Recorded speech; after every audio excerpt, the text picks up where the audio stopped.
I had a really interesting day today, and I've been having more of these. Having gone through this whole insurance process, like it was so complicated, you can't believe it, and it really made me use my brain. When I was in university, I did this research. No, I didn't do the research. Okay, I was in a lab where the professor had basically figured out that the more you use your brain, the more it grows. And if you think about the whole aging problem, it's got some interesting consequences, given that I'm kind of a lab rat for that. So, all of this 3.5 years of intense brain usage, like I can make web servers now. I mean, like, how crazy is that, right? In today's day and world. And making Alexa talk and built an iPhone app and working on this AI stuff, seeing how it all fits. Videos, compression, I mean, it's crazy what you have to kind of do in this modern world. So, I've been my brain has changed. I look at problems differently. Like before I would agree or disagree. And I'm finding ever more so, like seeing both sides of the coin, and then this like light bulb goes off in my head, and life has gotten really interesting. I mean, just even little stuff, So first thing I gotta do is fix this video setup, because it just took me about 20 minutes to get this all going again. It's a long story, but Apple really never tested this camera with these monitors that they sell. And so if I make a video with this brand new MacBook, the best I could buy, it drops frames and garbles the audio. Their QuickTime player recording. And that's really tragic. I mean, Steve Jobs would never have allowed that to happen. And as much as Apple's got the gloss and glamour, that was also Jobs. They've kind of lost something. I mean, I should be able to record from an Apple monitor into my latest state-of-the-art MacBook over a Thunderbolt, and it drops frames. And that's weird. Shouldn't happen. And then there's other weird things about the software. It's got video compression settings, quality settings of something like high resolution and maximum. Why, I'd like to switch to medium or low, It's fine by me. It's worse that it drops frames. So it's gotten kind of goofy, The app starts the video camera and blows it up to this huge thing on the screen. Push all those pixels when you don't need to. It's probably pushing them over the Thunderbolt, even though I got it squished down, But you learn all this stuff in this little journey and of mine recently. And so you get all these really cool ideas, and you want to get them done. And then to do that, you got to set up this monitor thing, and I had to switch laptops, and, it's crazy, right? So I think I'm going to fix this. I mean, I would love to be able to just push a button and, have this thing fired up, remembers all the settings, all of that, right? And then I just hit go, and it's already on the right mic, and everything's set, and I just talk, and then it saves it, compresses it, uploads it to YouTube. I mean, that's kind of what I want. And then sends me a text, reply back what you want to title it or something. So I got to solve this problem. It's too much of a hassle to have an idea. I was just watching this, NASA, how to think out to the moon navigation computer thing. Like, I never used to watch stuff like that. I mean, it's kind of weird. I sit in on lectures, like black hole stuff and all that. I never would have done that. I don't think I was able to. So this whole, complex environment affecting your brain, I mean, it's really kind of changed me. And yeah, I like to get these ideas down. And so the main part of the story today is that I did it first. I had the opportunity to go, quote, inside the ropes with a very good professional golfer and be kind of like caddy, photographer, rah-rah guy. And I'll get into the rah-rah part later. And it was really a super cool experience. It was like, I've never really like consciously caddied for anyone, right? Other than what I see on TV. And, I had asked another guy at the place where I practice golf, like, how do I do this for this guy? Because they're all different, And so I learned some of the nuances really quick, and then watched Michael Greller, whoever Spieth's caddy is, and just really kind of bone up. Because, I had to rake sand traps. Like, how do they do that on nice courses? And I still screwed up a bunch of times, because, like, I'm trying to take a picture, and I'm thinking about this. And, it was an amazing experience. And, okay, for me it was a great experience, but it was also an interesting opportunity to watch two players, both physically gifted, play. And, I'm trying to kind of understand this problem of what does it take to, notch up to each level in the PGA Tour, right? And what's missing and what's the X factor.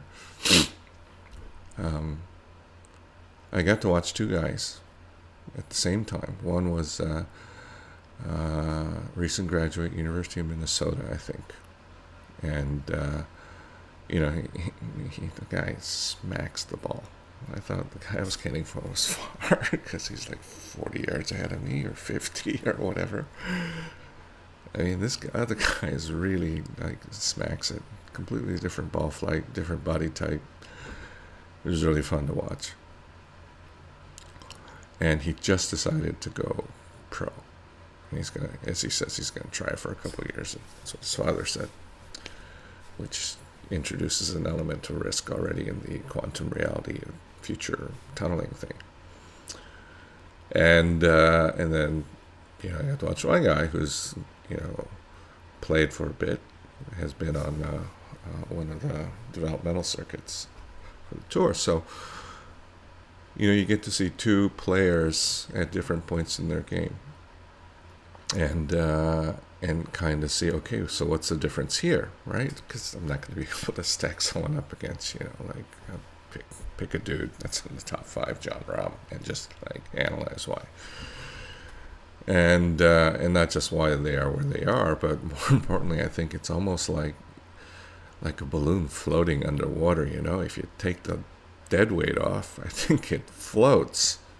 And that's been my latest thesis, because everyone talks about, way too many people talk about going up and to the right. And I started thinking, to me, these guys all look like awesome physical golfing machines, right? Like they're basically perfect as a human body can be. But I see huge variances in their personalities, right? And how they tackle problems off the golf course. Which says, well, maybe on the golf course that happens too, right? So I've been having this really interesting, it's been, a few weeks now, right? Trying to crack it, for my guy, right? And so it's interesting to see the mechanics look the same. Ball flights, okay, they're different, but on purpose. And so it all comes down to this human factor, like if a player is in control, like Jordan Spieth is, it's kind of interesting to ask the question whether he even asks his caddy, like, I don't know what to do, right? And I started thinking, okay, it's kind of like 3 strokes separate guys from the developmental tour to the top, maybe 4, right? and which is quite a lot, given that they're already shooting, like 60 somethings all the time. But realistically, I mean, if you just want to go in there and just clean it up, you got a 4 strokes. Okay, I don't really care what the number is, but you take someone that's shooting 68s and a few under or whatever, and he's the guy that's the rogue wave, different. And I think that's kind of one you have to strive for. And from a visioning point of view, right, and commitment point of view. I did see this Rogue Wave documentary. It's kind of really fascinating how they appear. It's all about quantum mechanics and probabilities and all that. So I start looking at, okay, where are the places where things, average substantially above, the rest of the, what's normally would be considered the top, wave height or whatever. And so Tiger was one of those. He was like a rogue wave. He was a quantum mechanical, I don't know.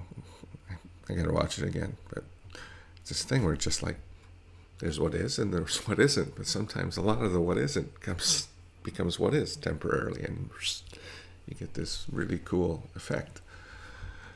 Because, being a caddy, you're kind of in a predicament, right? So, there's all the mechanical stuff you got to do to clean the golf ball, change clubs, get every bit of dirt out of the grooves. I mean, you see these grooves, they have like nothing in them, right? That's a good lesson for most people. You want to get better, clean your grooves. So there are the things you have to do, and then there are the things that you kind of have to feel your way around. My player style is kind of like Jordan, He says what he thinks, gives you the numbers, and then asks if you agree with what he's going to do. And it's a very weird position to be in, And it took me, I thought about this like almost the entire round. I'm still like cleaning the ball and, the place I had performance pressure, once was he had to drop a ball, and it was one of those side slopes where he drops outside the water hazard paint, but it's like super steep right into the water, and if it rolls in, he loses his ball, right? And you have to finish the hole with the ball, and that's not good. So he tells me I got to catch it no matter what, but don't touch it before the red line. It's going to be out of bounds before I can grab it, prevent it from going. And I'm, there's like 1.5 feet to work with, right? And I'm being like a goalie there, right? So I felt very Molson Canadian there for a moment. But, I felt performance pressure. I go, oh shit, what if I fuck this up? I'll bleep that out. But, I mean, that's what I thought. So I'm thinking about this problem all day today. Like, how do you respond? He goes, here's the wind, and he asked me, like, what's the wind? And I told him the wind at the beginning, and then, it's not supposed to change, and I'm like, don't know what to say sometimes. And I think that was super cool. It was an experience like I almost never had, because you get all this data, it's this far, we got a little wind, the pin's here, so we're going to work it like this, and we don't want to be here, and, you talk through this whole thing, and I understand all that, right? And then the part that sometimes got difficult was, we get through all that, and he asked me, okay, what do you think? Well, trick question, right? And then I'm, all these videos are like flashing in my head about this Michael Greller guy, right? Like school teacher to Jordan Spieth. Like, okay, how does he deal with this? Because I've seen Jordan on television, and this was very, very complicated, And I had to like use all the cylinders and all the different dimensions, and they're running, and you just. You just go, yeah, I think you're right. That was the first thing I said, or something like that. And then that turned into variants of, sounds good, and yeah, that's pretty solid, or, And I kind of got it. But what I really did was, just figure out a bunch of synonyms for the thing, and so I could think about what to do, because as I'm listening to him, which I did. Now, maybe that was the mistake. So he's explaining all this stuff, right? Doing this math. I can do the math, and I can read the wind, and I know what he's going to basically do, which is kind of cool, right? I mean, he can't hit as far, but I know what he's trying to do. And my brain's going, well, what about this? And have you thought about this? And, but you just went right. And so do you want to really do that? And so that's what's happening, because you got to go up onto the tee box and stand there and do all the things. You also have to remember to leave. A couple of times he's speaking his mind, right? That's the style. Okay, so I'm there, listening to him, right, and agreeing, and putts, and it was awesome. I got to be like in a professional golfer's brain. Is priceless. It's way better than going to a tournament, by far. Okay. And a couple of times, I have to remember this because so much happened today. A couple of times I'm standing there thinking, and he's like, dude, you gotta move. And it was pretty funny. I mean, didn't screw him up. I mean, I think he made the most birdies of anyone out there today, and so you're in charge, you do this thing, you go through this ritual. Do you really listen to the caddy, right? And so, you could say blanket yes or no, but if you kind of do complementary triangle thinking theory, which will be discussed in another video, I think, you would say, okay, so maybe there's a time where it's good to be open, right? I mean, just to follow general patterns. That, it's usually good to leave a little probability that you might be wrong, right? And all kinds of other, or, not feeling the vibe properly, or whatever you want to call it. And so I thought, how are athletes taught when they're young, to be confident and decisive and all of these things. And I'm sure that's important. But, like in the military, when you don't know and you're decisive, that's kind of bad news, right? And so their officers are, I believe, taught to deal with a particular configuration, right? So, imagine if there was a percentage of the time where the player thought, this is one of those situations where I don't know. I can power through it, guess, right? But it could be just a situation where you don't know. And that's when you want to ask your caddy what they think. And I think that's a little gem there. Because, think about how you get there, right? So first you have to have your caddy, and you have to be able to, he has to learn your style, right? And if he agrees that you're going to do whatever you say you're going to do, because he knows your game, and he knows your tendencies, and he knows where you've been kind of missing today and all of that, and your read is good, he'll just say he agrees, right?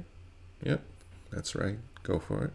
The question is, when after doing this a lot, right, you just know he's dead wrong.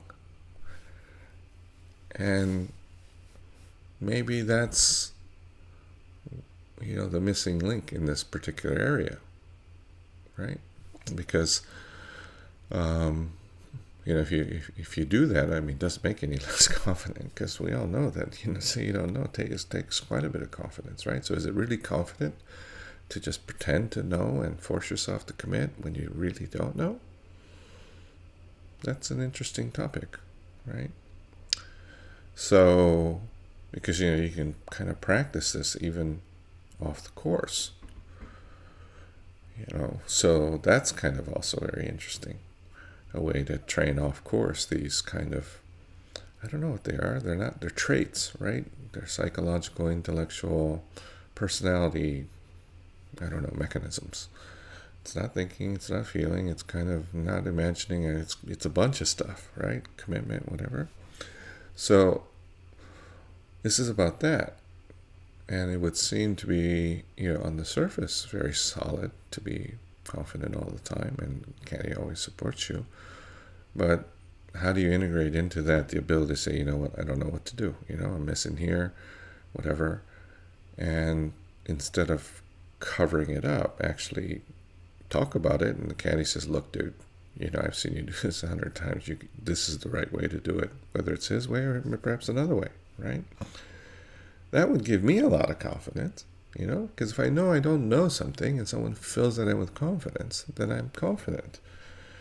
If I pretend to be confident where I got a hole underneath that, I'm not confident. I'll compensate. So, this is applicable in all kinds of walks of life, but this is one of the things that I grappled with most of today on the golf course. Like, wow, this is super, super fascinating.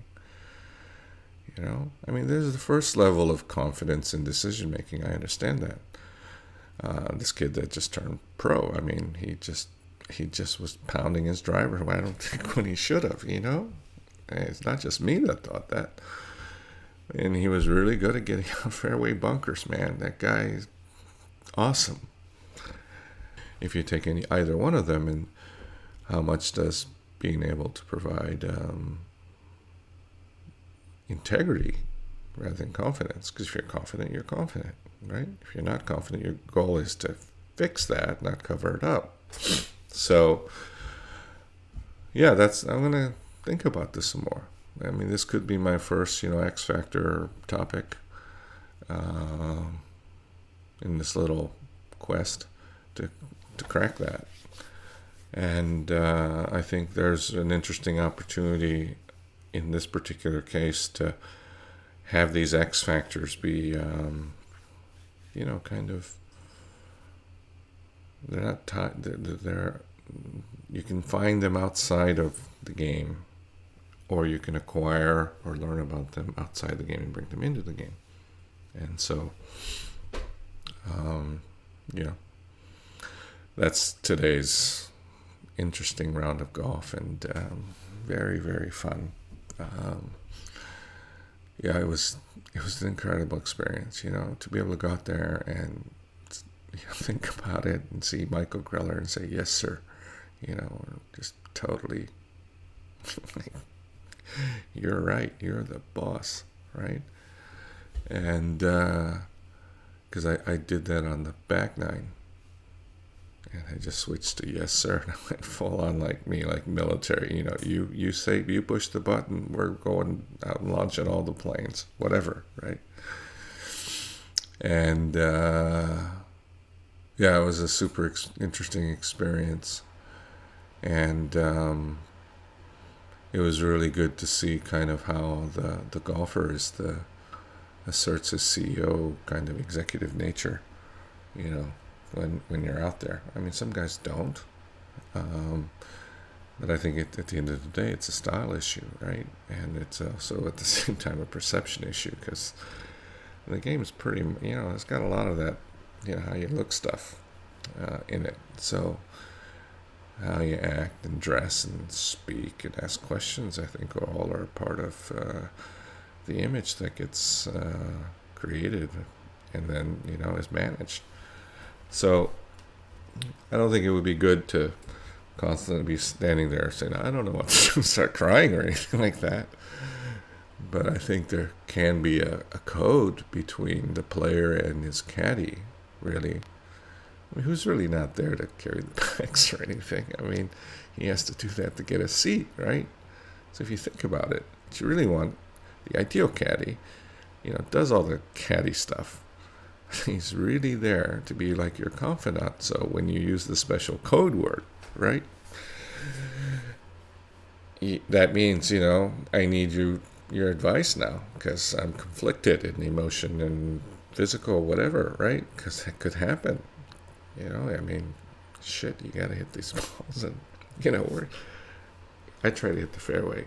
He's trying to hit corner of a bush, right, with the wind and with cutting it or whatever. And so it's a whole new game. And so you can easily get affected by,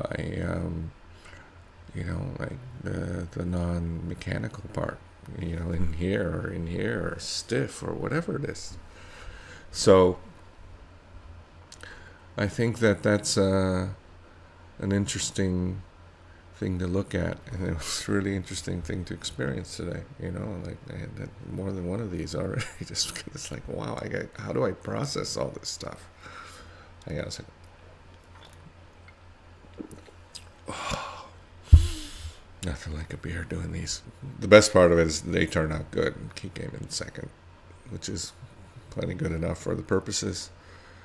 And I got to see two people play side by side, start to see what makes them different. So now I kind of know next time what to look for is that you got to take one person that you know and someone else you don't know and see how they're different, right? You can't take two random people because it gets a little complicated, right? Because you got to figure them out. And so one of the best ways to get to know and understand these gradients and which ones are the X factor variables or not is to see the player in question in relation to other players, same course, similar decision making things, different situations and things like that. I also learned about this whole executive mindset, which I'm not sure golfers are taught other than, be confident. And because, some of us got management training before we were allowed to have the keys to the ship. But, think about it. They gotta run like their entire gang and themselves and the course and all of that. And that's executive function, right? And again, every executive needs an outlet for that vulnerability, just like Picard and Star Trek had counselor. So it's I know what to look for, and I think I got the first X factor, and I know I'm repeating this because I also had another thought while I was putting these lights on here and then screwing around with my Mac that I'm trying to remember, but I haven't been able to kind of do the recall and then repeat simultaneously, so I don't have to pause this video and start over. So anyway, so that's my video for tonight. Awesome day. Super awesome. Like, I can't. Yeah, I mean, you know what? So, like, and they had all these bubbles around this middle bubble, and that's all I kind of remember. All right, that's it. I'm not going to waste everyone's time anymore. I hope you had more than one beer.